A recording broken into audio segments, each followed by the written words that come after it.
vaccine likely to be a once-off that fixes everything? Or with all the different mutations and variants, do you see it becoming something like the flu vax where you have to get a new one every year? Sharon Lewin. We don't know the answer to that now, but I would predict that we will likely have to have repeat vaccinations. We will likely have to have repeat vaccinations, and they may change each year, but it may not be forever. And that's because of new strains? It's because of new strains. We actually don't know how long the immunity will last for. We actually don't know how long the immunity will last for. We know that we get really good immunity from the vaccines, both AstraZeneca and Pfizer. You make antibodies and you can measure them. They don't decay over 2 months. We don't know if they last for 6 or 12 months. And if you do them, they don't decay over 2 months. We don't know if they last for 6 or 12 months and if you need a booster dose. We'll learn that. We'll know that the answer to that soon. There are examples where we do try and force people to have vaccines. Why not in this case? Well, because I think it's a clearly different situation in a pandemic where But isn't it more important now? It is more important, but people have very legitimate concerns that we're hearing tonight. You've got to present those results from the international trials that show the side effects are low. But you also have to be open to the possibility that there will occasionally be side effects and sometimes serious side effects. It will happen that 10 days after somebody's vaccinated, they'll get an autoimmune disease or something like that, and there'll immediately be questions. In all likelihood, they were going to get it anyway. I think these are great questions, and I think it's normal to be hesitant about vaccination, particularly for adults. It's different for littlies, right? We just make our kids do it and they don't have a choice. There is every possibility that the AstraZeneca vaccine will be rolled out to 10 million adults, and we may still end up being vulnerable. 10 million adults, and we may still end up being vulnerable when we relax our international borders and allow people in. Because the variants will come in. So, and I feel that that is a population level experiment which has high stakes attached to it, and personally I'm not comfortable with that approach at all. So does this pose a problem in that we've got to be actively curious and sceptical to some degree about the science, whilst also accepting what Nick says, it's all going to be okay? What happens if it isn't so rosy for the? Well, I think if we can't vaccinate a really large number of the whole world, the issues around travel, we will not be as free as we will not be able to travel in the same way. We will still have the issue of quarantine and the risk of imported infections. How long do you think we'll be living with quarantine arrangements for? I think we're going to have quarantine arrangements for quite some time because even with quarantine will at least be for another 12 months and maybe over the next 12 to 24 months. And, a really interesting observation over the last 12 months, we've seen them basically pivot from flattening the curve to essentially elimination. Boom shakalaka, ladies and gentlemen, brothers and sisters around the world. It is your boy Chris Shul, a.k.a. the Esoteric Noetic, a.k.a. the Chocolate Nubian Sobrada from Ghana, West Africa. Dropping the wisdomatic truth bombs here in Melbourne, Australia. You can rely on me, mate, because, I'm True Blue. I stand with Dan, Fauci, ScoMo, George Soros. I'm on team meh. Sure to like the video, subscribe, click on the bell, tell your friends, tell your mom, drop some comments, let us know what it is. Let's get it. Let's unravel this crazy video. Wow. Interesting times we're living in. This is the 21st century where we have a conversation in regards to whether or not we can forcibly boom shakalaka people for the greater good. It is all to keep everyone safe. And don't you love how they slowly get you? 2 weeks to flatten the curve, mate. Oh, it's just 2 weeks. Oh, look, it's just a mess, just a mess. Look, it's only going to be for a short while. Oh, look, it's just a boom shakalaka. Oh, just have this boom shakalaka one time, and then you can travel, and everything will go back to normal once everyone gets boom shakalaka. Oh, no, mate, we need booster shots. Now you got to get this every 6 months, or maybe every couple of months, or maybe every day now. Oh, look, mate, we're just going to test you this one time. You won't have to get tested again. Actually, no, we got to test you every time you step into a school, every time you step in the supermarket. We got to scan you. Got to keep everyone safe. You give these people an inch, and they will take a mile. And this is how they get you. It is the boiling frog scenario, or a similar scenario to that. Essentially, you see horrible things happen. Now, they may not seem horrible to you initially, but you say, oh, it's not so bad. You accept this stuff. Then you become acclimated to the horrible situation. And then you're willing to accept even greater horrors. And then before you know it, you were living in this cesspool of moral turpitude, where the very idea of human rights has been obfuscated. We now live in a world, ladies and gentlemen, where people don't actually believe in human rights. They think that human rights is essentially whatever the God, the state, essentially, allows you to have.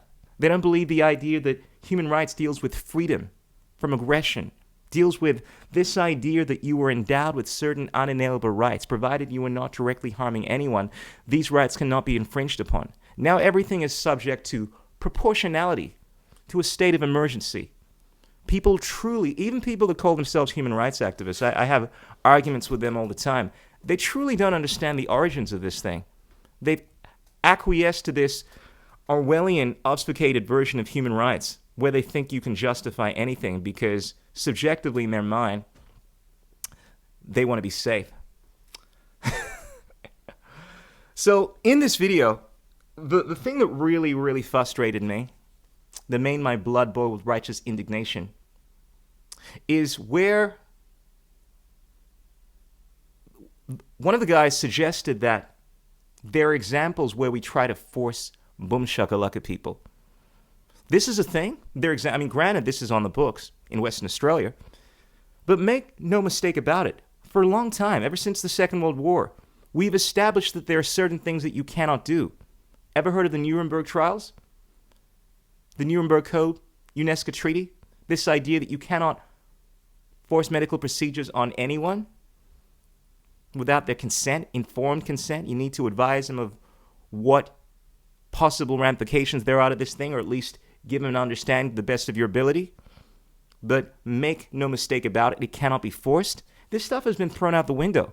The very concept of human rights, common law, which is the foundation not only of the United States, Britain, Commonwealth nations, Australia, New Zealand, has been completely torn apart. The Constitution means nothing, ladies and gentlemen. These politicians, these liars, these lawyers, essentially obfuscate this thing to the point where the very notion of individual freedom does not even stand. They use these fanciful techniques to obfuscate the meaning of things, this legalese. And now we're actually discussing whether or not we can force boom shakalaka people. Oh, there's situations where we do that, really.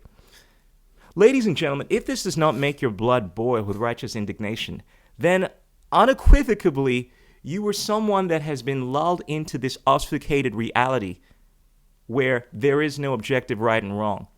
You truly do not have any sense of objective morals if you believe this stuff is acceptable. Because as far as I'm concerned, I mean, there is no difference where I'm looking at this. As I'm overstanding the situation, there is no distinction between if we were living in a society where we were saying it's okay to rape children.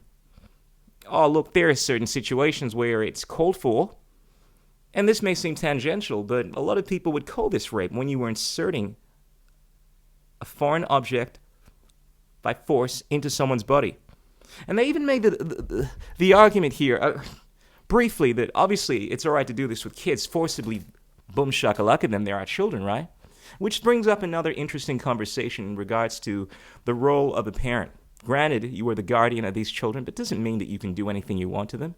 And look, this is a tricky situation, ladies and gentlemen, because people, as parents, are making decisions that they believe, I believe in most situations, are the best for their children. But there is something called negligence. And I think the classic example of negligence is to be putting, in my opinion, experimental substances into your child, knowing very well that there is the potential for them to have negative side effects, and ignoring the history. I mean, the problem I have is, and look, granted, this has to do with the information we are exposed to by the mainstream legacy news, but if you want to have a look at the history of some of these companies, without naming them, in regards to the boom shakalaka, if you want to have a look at the court cases, there is so much precedent for the fact that these things don't always go to plan. The repercussions, and they've also spoken about the repercussions of this thing openly. I mean, the people on this panel are speaking about how, yeah, look, granted, we are going to see some people that have adverse reactions to this, but we think it's acceptable, right? How is that a thing? This utilitarian worldview. This is the mindset of tyrants. You know how you watch these superhero movies, Marvel movies, and so forth, and you hear these villains talking about how it's acceptable to kill half of the population in order to preserve the greater good. I mean, this is the same kind of Machiavellian nonsense that you hear Bill Gates spew forth. And everyone wants, granted, there are some conspiracy theorists that look at these figures like Bill Gates and they see them as being pure evil. Look, the reality is most people adopt this worldview. Most people adopt this worldview from what I'm seeing, that it's okay to sacrifice people. Most people are willing to forcibly boom shakalaka people because they think it's going to save some lives. And this is something that I've become brutally aware of. And look, it's not fun saying this. I want to be positive. I want to be inspirational about this, but I think we also need to be real. We need to assess what is going on. And the reality is a lot of people adopt this worldview where it's okay to do this kind of stuff, to forcibly boom shakalaka people, knowing full well that there are going to be potential adverse reactions, but they think it's going to be for the greater good. So even though there are low side effects, it seems that the general consensus is that people are willing to forcibly boom shakalaka people. And that's at the heart of the issue, ladies and gentlemen, not the science. The science in terms of whether or not this thing is effective, how effective it is. It's the very fact that people want to violate consent. Unless you have a consent-based system of ethics, you can justify everything with the science, with the potentiality, with the safety argument. And if you want to use something like that to justify human rights, you don't have human rights. What you do is you have a morally relativistic system that has replaced the supreme law, the natural law, with the state, with a utilitarian worldview devoid of actual objective deontological principles. So I'm talking about things based off of the inherent nature of right and wrong. I don't think you can call yourself a good person if you subscribe to this kind of worldview. That's not my opinion. Ladies and gentlemen, I am incorrigible when it comes to this shit. I am self-righteous. I have no problem saying that. I'm confident of my morals. Objectively, and I realize a lot of people have good hearts. They believe what they're doing is right, but you're in the same camp as all of these other dictators that believe what they're doing is right. The commonality that you have is your actions are immoral. And history will look back and judge you, rightfully so. This isn't some kind of thing that's based off of the time. Oh, it's a different situation. Oh, things were different in the past. No. The fundamental issue remains the same, that it is not moral to sacrifice the rights of the individual because you are trying to benefit the whole, the community.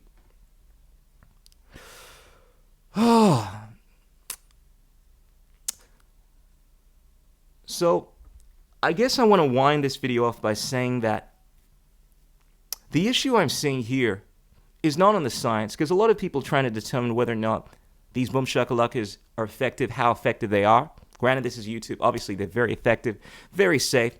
But look, let's be real about this. There are obviously, as they indicated, going to be potential consequences. Obviously, to taking a boom shakalaka. As to how great these consequences are, now you and I can debate on this, and I assure you, if you look at the real science, you'll find that it's not what you think it is if you're born into this mainstream cocktail that they're given to you. But the real issue is that we are living in a society where we now have terrorism from the state. This isn't a new thing, but it's been ramped up to the point where it's absolute insanity. Now they're dictating whether or not you can leave not just your country, your state, which is a violation of the Constitution, mind you, which is a violation of your natural rights. And then they're obfuscating this idea of actual rights. This is the real issue, the fact that they've obfuscated the very notion of human rights, the very notion of science. Science is now this probabilistic model in regards to what is going to happen, which is always this this amorphous idea, because when we're dealing with the future, it's always a potentiality. Now we say, oh, it's been proven. I'm actually hearing people make arguments that, oh, look, unless, of course, we had done X, unless, of course, we had done these lockdowns, millions of people die because they have these heuristic models that apparently are able to predict the future. And these are hypotheses. They're appeals to potentiality. They're not science per se. It's like witchcraft. In fact, it's worse. It is this scientism religion that thinks it knows the future. We can determine what is, ladies and gentlemen. And granted, there's going to be debate on this. But as soon as we start playing this game where we're going to try to determine what is going to be, and then sacrifice individuals at the sacred altar of science to achieve it, we are moving into very dark territory, ladies and gentlemen. And it's a place that I would urge you not to end up in. And you don't end up in this place by standing for your rights, by getting up, educating yourself in regards to your rights. Now, granted, I know a lot of people don't care about that. A lot of people just care about their safety, care about what's going to happen to their family. But I want you to think a bit further. What is going to happen to you in a few years from now when you're living in a society where you cannot do anything? When the state, it sounds all good and well when the state is doing things that you're in line with, but when they start advocating the things that you don't like, well, good luck. Now you're going to sound like a hypocrite. It's okay for the state to do things only when you think they're a good idea and force other people to do these things, even though they're not being violent. But as soon as they want to do something that you're not in line with and force you to do that, it's okay. That sounds like the behavior not only of a hypocrite, but someone that is disingenuous and is devoid of actual integrity, moral soundness, ladies and gentlemen. Anyway, preach done. Be sure to like this video, subscribe, click on the bell, tell your friends, pay this forward, share this to a random person, ladies and gentlemen. Get this word out there. This is all about information. We are in an information war. We got to get the truth out there.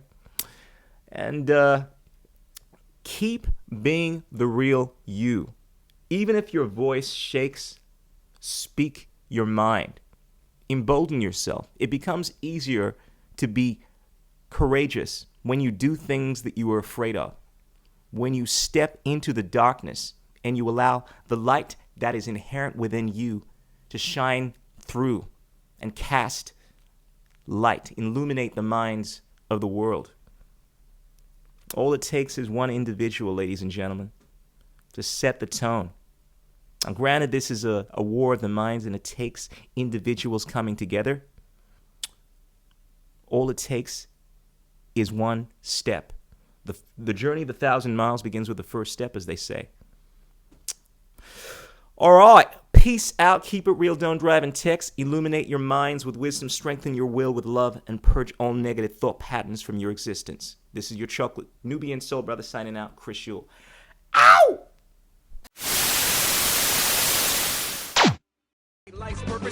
What is liberty? What the? Who says you can't build muscle on a vegan diet? What's it like being a hottie in the vegan community? There are no political solutions, only technological ones. The economics of the system don't allow multiple competing systems to survive. Engineering, technology, these arts of humanity, they are magic.